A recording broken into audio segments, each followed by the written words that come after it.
Alright, so I was talking to Stormkiller today, and he was telling me that I should make a video about this debate last night between Ken Ham and Bill Nye. And didn't really want to do that because I know everybody and their brother's going to be making a video, and it's all going to end up being similar. The Christians obviously think Ken Ham won, and the atheists think Bill Nye won, but my favorite atheist podcast is called Dogma Debate, and I'm actually a paid member on the site. And I highly recommend you check it out. I'll put a link to it in the description if you want to listen to it. They're talking about the debate. I haven't listened to it yet, but I'm looking forward to it.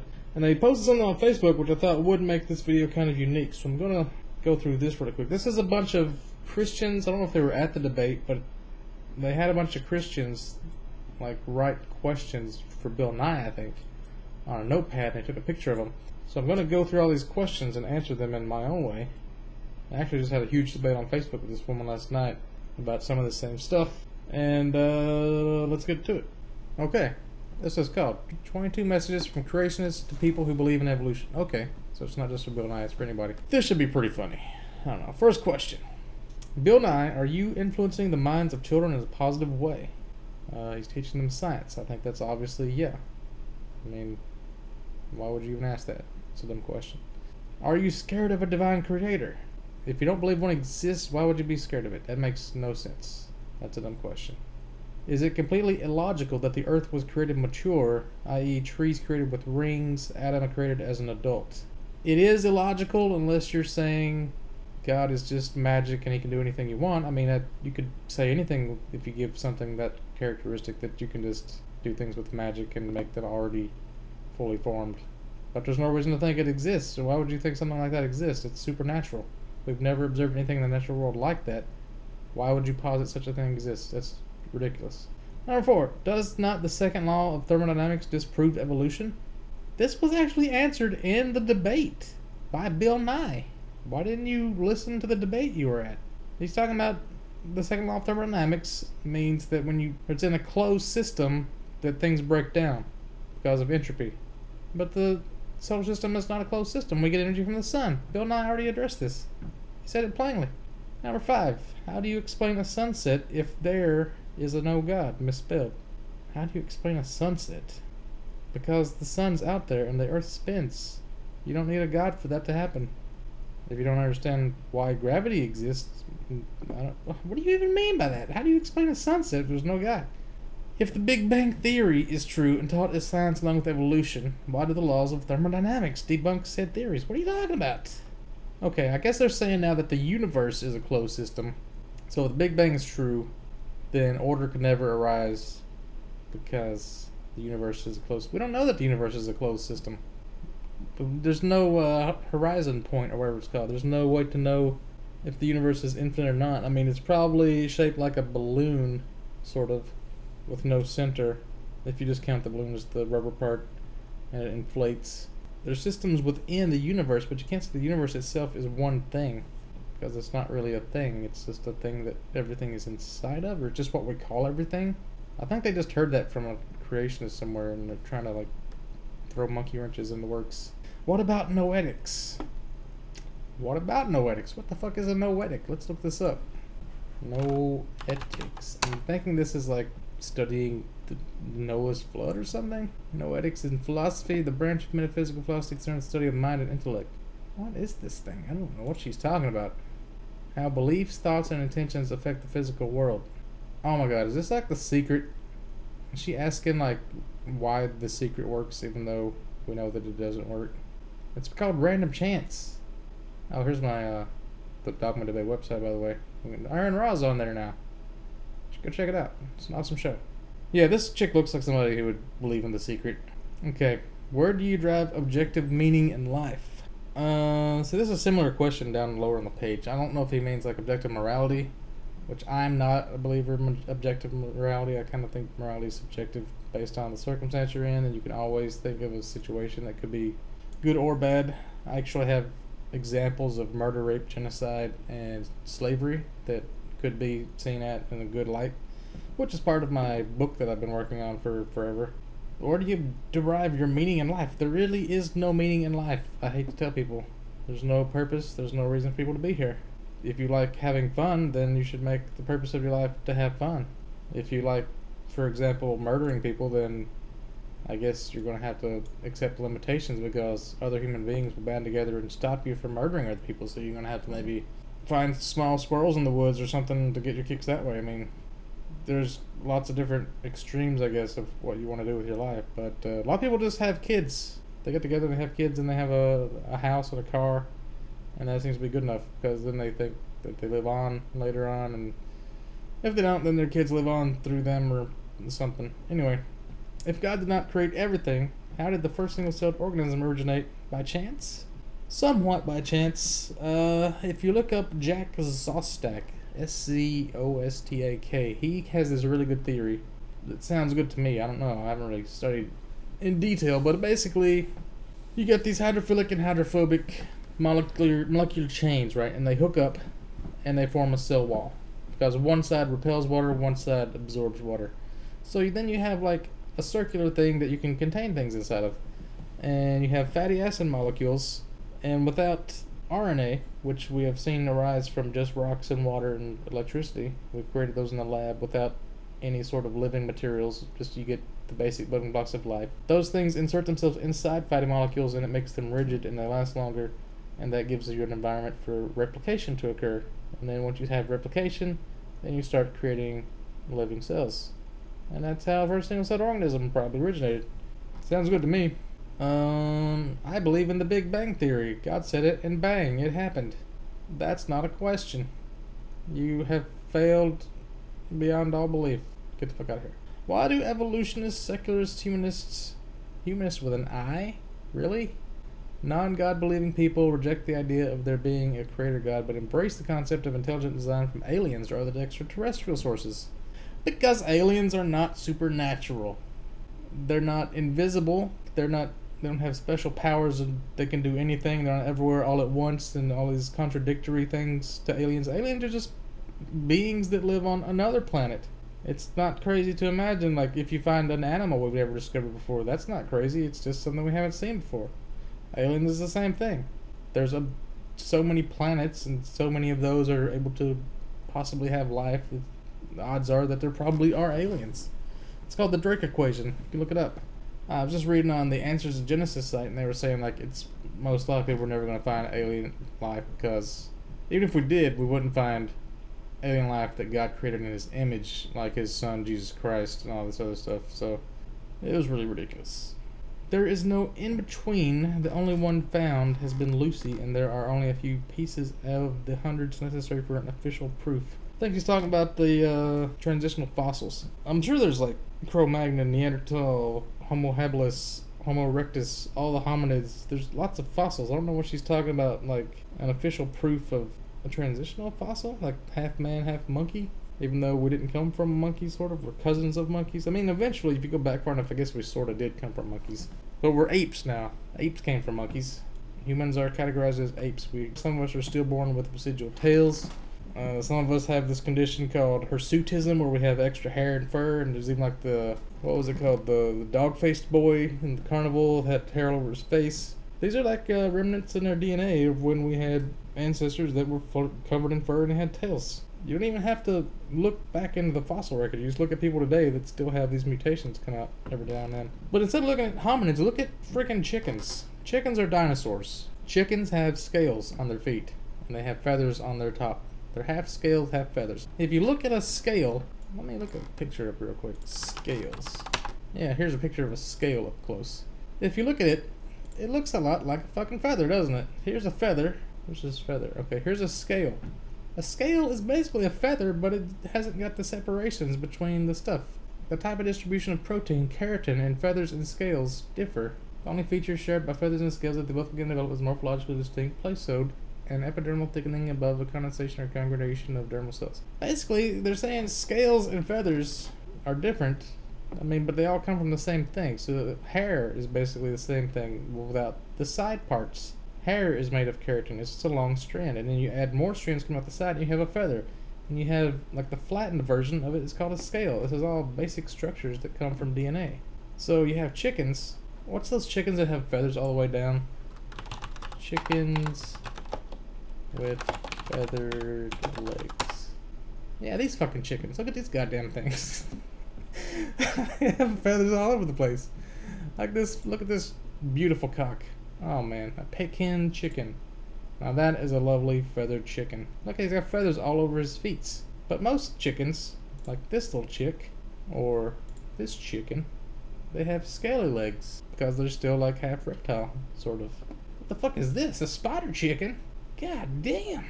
We need to mutate that and make hot wings out of it. I have so many extra wings. I love looking at pictures of cocks. Look at this one. Holy shit. You think that's not a lizard? Look at it. It's got a goddamn lizard brain that's staring at you. Look at his tiny little underdeveloped wings because they're flightless birds. But birds, even though their wings are smaller, they still use them to protect their eggs and to protect their offspring. And flap them around in fear, so they haven't really lost their wings even though they can't fly with them. So this is evolution at work, people. I mean, look at it. Would you just look at it? Just look at it. Alright, back to the thing. Oh, she was talking about hominids and went up from the chickens. Does metamorphosis help support evolution? That's a really good question. That's the first good question I think that's come out of this. Metamorphosis, like things going into cocoons. You would think that would be an evolutionary disadvantage to be sitting still in a cocoon while anything could come along and eat you. But I'm sure if you look it up, I'm sure there's an evolutionary advantage for it. For example, the worms or the caterpillars are not very adapted for, I mean, they have a little bit of camouflage, but when you become a butterfly, then you kind of change from camouflage mode into finding other butterflies to mate with mode, because then you look good. So it's like a risk versus reward thing, I think. That's how that works out. But it's a good question anyway.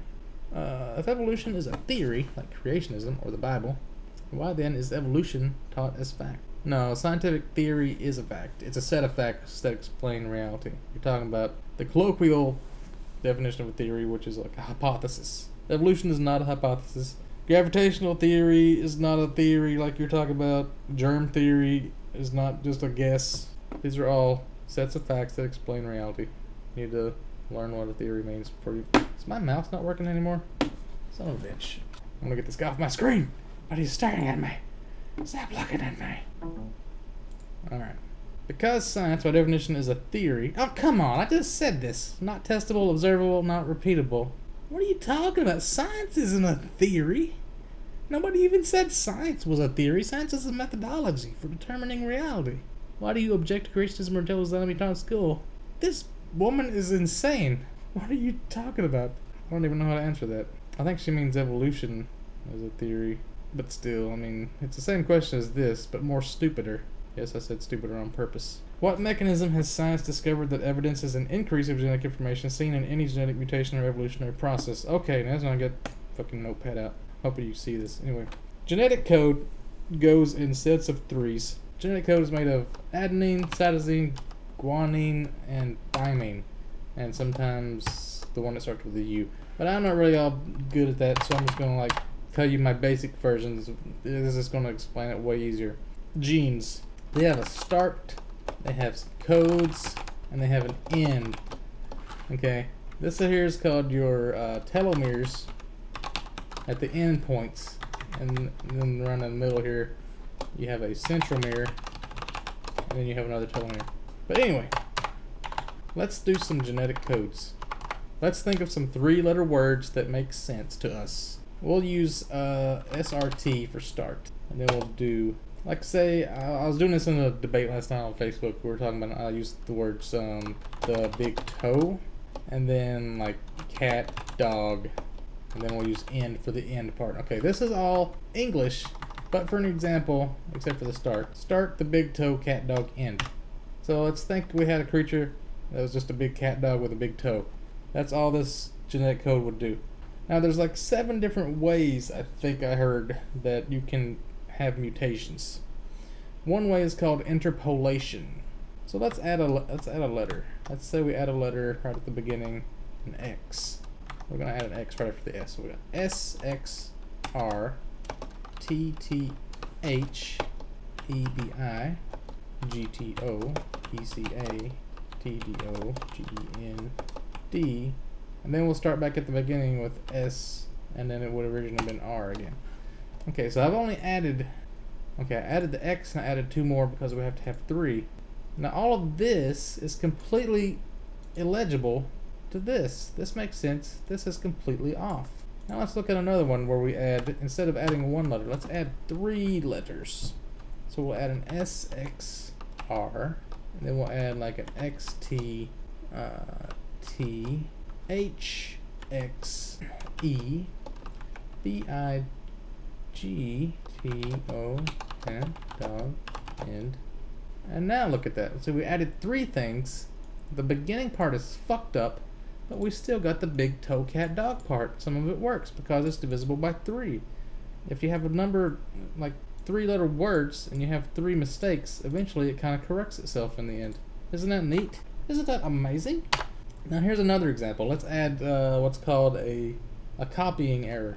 SRT, that's our start, the, big, and then we're going to copy big, toe, cat, dog, end. Now we have something that just has an extra big in it. So now instead of a cat dog with a toe, we have an extra big one. Or a cat dog that has an extra big toe. I don't know how this would work because it's just a silly example, but that's something called an addition mistake. What's another one? Like you could have one SRT, the, toe, big, cat, dog, end. That's where we got reversed. I think that's one of the things that can happen. It still makes sense, but it's reversed. What's another example? A transition? I forget how all this work. Anyway, my point is, sometimes you end up with all this extra crap at the beginning and then it starts to make sense and you have junk DNA. And sometimes the junk DNA can accidentally spell a word, or it can mean something that actually has an effect. And that causes an increase of genetic information like this one is asking about. If you're having an addition, like for example the big toe, let's say if it made like an extra toe, you just have an extra limb that you already had before. That's not really what creationists would call new information, so they wouldn't really count that. But over time, if you keep changing a little thing many times and you keep adding different variations to it, you're going to end up with something completely different. For example, 5 fingers, if you add skin in between, all of a sudden you have a flipper or a wing. You have a structure. That's why if you look at a whale bone, let's look at a picture of a whale. Austin's a big fan of whales. Whale fin bone. Not fine bone. This is a whale's bone. What does that look like to you? Does that look familiar? Look at this one. And look at this one. A whale's fin has a freaking hand inside of it. Because whales are mammals and they evolved from things that had freaking hands. Is that weird? People understand this? It's evolution, guys. Just go out and observe the universe. It's not crazy. Alright, so what purpose do you think you are here for if you not believe in salvation? Like I said before, I don't think we're here for any purpose other than to have fun, have sex, multiply, drive cars around, smash into trees, live long, prosper. I don't see how salvation even would help. I mean, you'd have to prove there's an afterlife first. Why have we found only one Lucy when we found more than one of everything else? I don't know what you're talking about. Have we only found one Lucy? Lucy's just what we named the one. I'm not sure what kind of hominid it was, but why does it even matter? Fossils are super rare. People don't know how rare a fossil is. You have to have like a volcanic eruption or something, or ash that covers something instantaneously. Most things, I guess, they decompose before they're fossilized. They have to be like in some kind of water or mud. They have to be sunk into the mud. It's like really rare. It's hard to do. Can you believe in the Big Bang without faith? I'm trying to remember if that was a good question or not, because I was reading this earlier. I think he's talking about how we surmise that the Big Bang worked because it's a lot of math. If you don't know math, you're basically taking people's word for it. But if you look at the way we figured out that the universe is expanding, we know the universe is expanding, so the Big Bang is just a description of the expansion based on what we think probably happened. I mean, the pre-Big Bang conditions, nobody knows. Nobody even makes a claim about that, usually. That's like saying if you don't believe it, then you know the universe is expanding now, but you don't think it was expanding then? Like, why would you think the universe was just sitting still and all of a sudden it started expanding on its own? That seems even weirder. You have to have a reason for that. How can you look at the world and not believe someone created, thought of it? It's amazing. This is the old argument the atheist experience gets a lot. Like, look at the trees, look at the rocks. I mean, it's a huge argument from ignorance fallacy. If you don't know how something happened, you can't say God did it, or somebody thought it into existence, or somebody created it. It is amazing, and there is a creator of it all. It's called natural selection. It's a little niddly thing that kind of causes things to work in a bottom-up fashion that Bill Nye was talking about. Relating to the Big Bang Theory, where did the exploding star come from? What exploding star are you talking about? That's not even what the Big Bang Theory says. I was trying to explain this to people last night on Facebook. I imagine the Big Bang Theory like this. It's supposed to be an infinitely dense, infinitely hot mass with all the matter and energy in one place, with no space and no time. So the most common thing we know of that's super dense is lead. So I kind of imagine the Big Bang preconditions as like a big lead sphere. But it's not a sphere you can see because you wouldn't be able to have eyeballs. The lead sphere is all there is, all that exists. You can't get outside of it, you can't be inside of it because there's no empty space to move around in. Nobody could even be there to observe it because it's all there is. There's no empty space at all. It's not even moving because time is a measurement of movement, just like a year is a measurement of the sun going around, or the earth going around the sun. The day is the earth spinning. If there's no time, there's no movement. So people always kind of described it as a spinning ball of mass, but I don't think it would even be spinning, which is why I think it was kind of an instantaneous thing from a collapsing universe, and the universe is cyclical. It collapses, expands, and oscillates. But that's just me. People say that's probably wrong, but I don't know. So it wasn't an exploding star. Stars are made out of atoms and gases and things like that. I mean, this was before you even had protons, before you had probably hadrons. Probably it was vertical particles or things even smaller than that, all condensed together. I guess they would all kind of have to fit together.